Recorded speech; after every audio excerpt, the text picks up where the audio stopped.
نواب حلب عام 1954. كتب نزار قباني قصيدة بعنوان خبز وحشيش وقمر. اجتمع مجلس النواب لمناقشة هذه القصيدة بناء على طلب النائب الحلبي السيد حسين الشعباني. طالب حسين الشعباني محاسبة نزار قباني العامل في السلك الدبلوماسي، فلم يعبأ بذلك الرئيس خالد العظم. مصطفى الزرقاء أحد نواب الإخوان المسلمين في البرلمان السوري آنذاك، ووقف في البرلمان وقفة طويلة معاتبا فيها دولة وزير الخارجية على أنه قدم سابقا اعتراضا على هذا العامل من يقال له نزار قباني، الذي كتب قصيدة داعرة فاجرة انحلالية إلحادية. ويختم مداخلة طويلة بعبارة: هل هذه وزارة أم هذه دعارة؟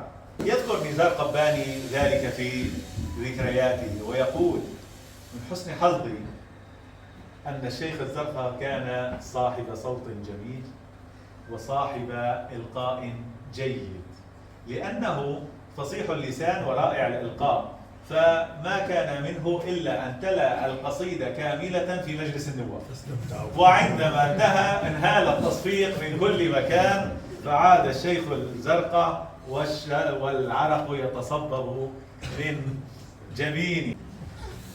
نقرأ جزءا من هذه القصيدة الإلحادية الفاجرة الداعرة.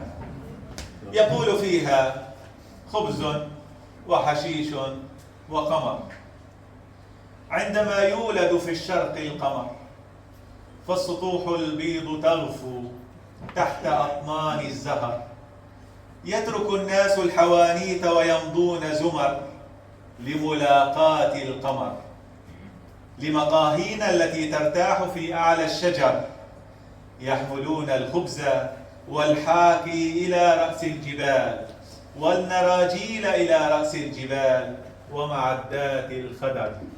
الموضوع لم ينتهي، ذهب الشيخ الزرقاء وعدد من النواب إلى وزير الخارجية وطالبوه أنه نحن صار أكثر من مرة زرناك وقلنا لك على نزار قباني وأنت مطنش. فطلب وزير الخارجية ملف نزار قباني، وعندما قرأه قال لهم: يا سادة، يجب أن تعلموا أن في وزارة الخارجية نزاران: نزار الموظف ونزار الشاعر. ونزار الموظف وملفه أمامي هو من خيرة عمال الخارجية.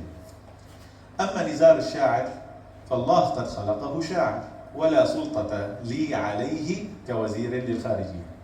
وإن كنتم تقولون أنه هجاكم في قصيدة فاهجوه بقصيدة أخرى، وكفى الله الناس شر القتال.